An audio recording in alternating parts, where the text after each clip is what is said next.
So, tinitignan din po ng Panginoon ang bawat dasal natin. Hindi lang po dahil marunong tayong magdasal. Ay okay na po yan. Sabi nga po ng Panginoon, and ano to? Hindi ko mabasa yung sulat ko.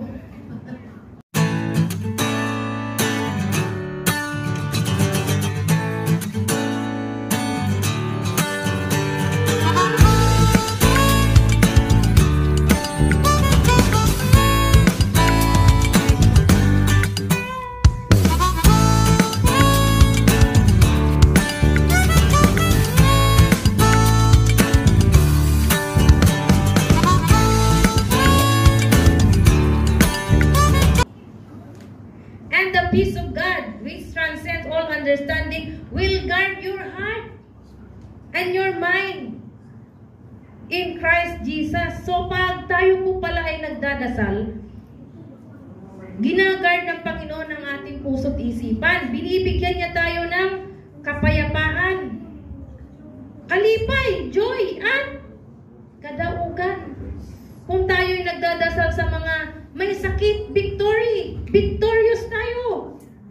Naalala niyo po ba yung kapatid nating isa na nagkasakit? Yung sinabihan siya ng masamang espiritu. Katong nagbutang na siya og kanang mantika, gibutangan na niya ang mantika ayan tibuok balay. Kayo nga siya nisudlod ang mga dautang espiritu nasa sulod sa balay pagawson nato. Pagawason niya butang at mantika ang mga pirtahan ang tanang mga luyo aron di sila kabalik. Gimbutangan niya tibuok balay nila og mantika sa daplin. Pag-abot sa iyang bana kay wa man kabalo askang hayang nga dito.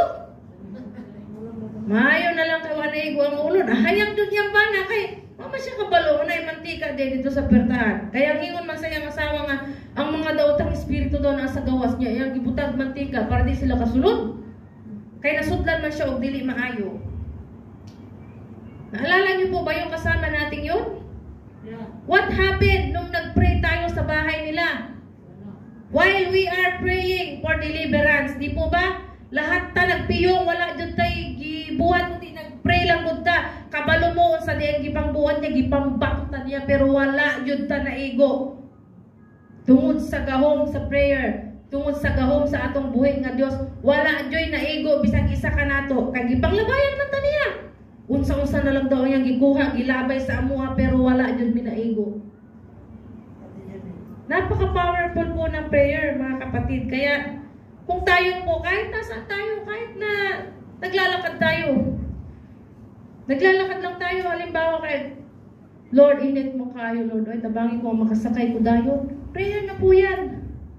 Katutong testimony ni Kuya Dante, wala siya diri. Ang testimony niya nung Wednesday, sabi niya pag nakakita daw siya ng video sa mga nagkalisod, naghilak siya. Crying is a sign of prayer. Why? Nakarelate siya. Sabi siguro niya sa sarili niya, Lord, luoy po kayo sila. Diba? Simple prayer, pero nakaka-change po yan ang buhay ng tao. Kagaya po sa isang pastor na nawalan siya ng pag-asa. Maghikog na unta siya sa mayang gibuhat, nagtali na siya og tali diya sa kanang ceiling fan. Ready na siya isulod yung ulo niya na nag-doorbell. Nag-doorbell. Pag-abri niya, kay missionary mamuhatag kuan diay. Muhatag og katong mga papel para sa pangginoo bitaw. Nya nga, brother, nga ako ihatag ni sa imo ha kay kanang mahal ka ng Panginoon. Yun lang ang unang sinabi niya. Mahal ka ng Panginoon, brother. Ihatag niya. Di ba usahay ko na imuhatag ka ng mga imunana sa dalan? Usahay. Di mo dawat. Special offer. Siya mo dawat. Di mo dawat, di ba? Ang mga flyers na binibigay sa atin, usahay, di man taman ng baling, di ba? Katong higayon na ay nag-doorbell sa iyang balay, pero maghikog na unta siya kay ngano. Walay nabilin sa iyang simbahan. Siya na lang. Ang tanang membro niya nangawagtang. So, na-discourage siya. Maghikog na unta siya. Katong higayon nga, isulod na niya unta iyang ulo sa iyang kanang tali. Dito na nag-doorbell. Ug nag-ingon siya nga, mahal ka ng Panginoon, brother. Pero kanang tawhana, wala siya kabalo nga pastor siya, no? Dito siya naghilak. Ingon siya nga, alam mo, Kung hindi ka nag-doorbell, patay na sana ako ngayon. Salamat sa Panginoon, ginamit ka niya. Nagpadayon, inoon siya. Nagpadayon siya sa pagpangalaga. So, ganun yun. Ganun po yun, mga kapatid. Sabi niya, prayer is powerful. It can move mountain. So, kung nagdarasal tayo, pananampalataya po ang kailangan din na natanggap na natin ang ating mga pagdarasal. Sabi po ni Daniel, di ba? Nagdasal po siya anong ginawa ng haring Nabucodonosor pa to? Ang hari. Anong ginawa sa kanya? Gilabay siya dito sa kulungan? Kulungan sa puno sa leon? Wala man siya gikaon. Ang leon ng Moab. Nihigda, tapat niya.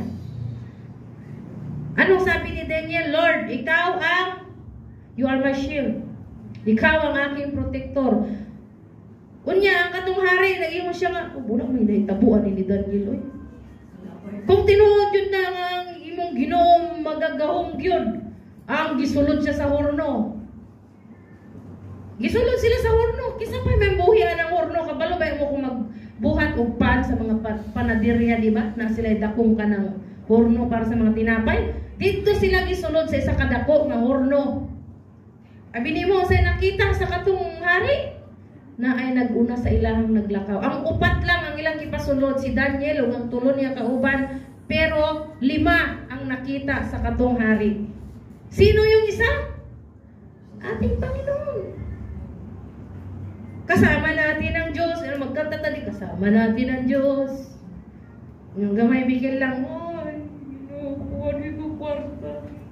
Usaw na lang manig. Wala dyan ko'y may padala mag-exam akong anak, usahon na lang maning. Sabi natin, kasama natin ang Diyos. Hindi ako malulunod. Hindi ako matatakot. Amen po ba? Sa bawat sitwasyon natin, si Hana, naalala niyo si Hana? Gilibak siya sa asawa sa iyang bana, kaya wala siyang anak. Pero hindi siya lumaban. Anong ginawa niya? Nagdasal siya. Nailhan pa siya murag hubog. Ingon pa ang katong pare, ingon siya, hubog, matingali ni Bayhana. Eh.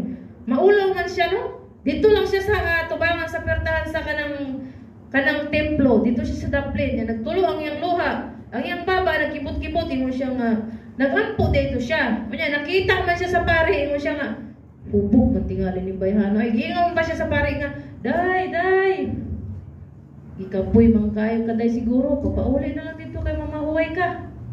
Pero ang sabi ni Hana, hindi po ako masamang babae. Kasi, yung mga babae noon, yung mga kanang mga dili maayong buhat, yung mga nagiinom, kasi nagbebenta sila ng aliw. Akala nung pare na lasing siya. So, ingon siya nga, dili ko hubog pastor, siguro pastor ang tawag niya noon, no? Nag-ampo ko para sa atong buhi nga Diyos. Kay kabalo ko nga siya ra may makatubag sa ating pag-ampo, mga pagkang gusto niya. Alam niyo po ang sabi ng pare, padayon ka sa imong pag-ampo o naway ihatag sa Ginoo ang imuhang prayer. So ano pong nangyari? Sabi po kasi ni Hana, kagaya po noon, nung sabi ko sa inyo na klaruhon na to atong pag-ampo, ha? Sabi niya, bigyan mo po ako ng isang anak. Anak na lalaki. At ibabalik ko po siya sa iyo. Pag binigay mo siya sa akin, ako na siyang ibalik diyan kanimo o diyan na siya magpuyo sa templo. I-surrender daw niya uli. So, nung dumating yung time ng anak si Hana, si Samuel po yung anak niya.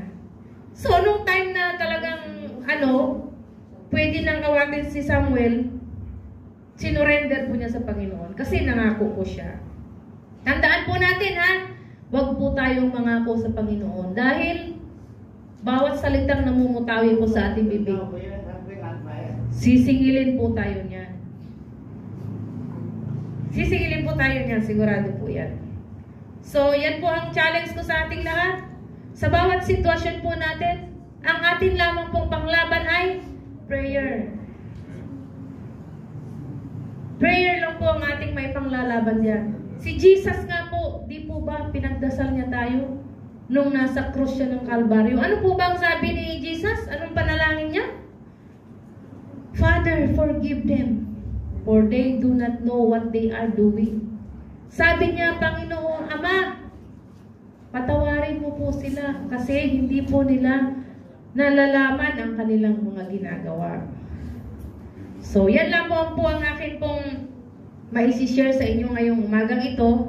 Naway pagpalain po tayo ng ating buhay na Diyos. So, akin pong ibabalik kay Sister Judith. Palakpakan po natin ang ating buhay na Diyos.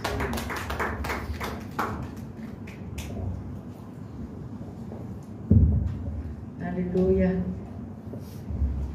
Thank you, Sister Cora. Ang Ginoo maayo. Our God is good. So, saya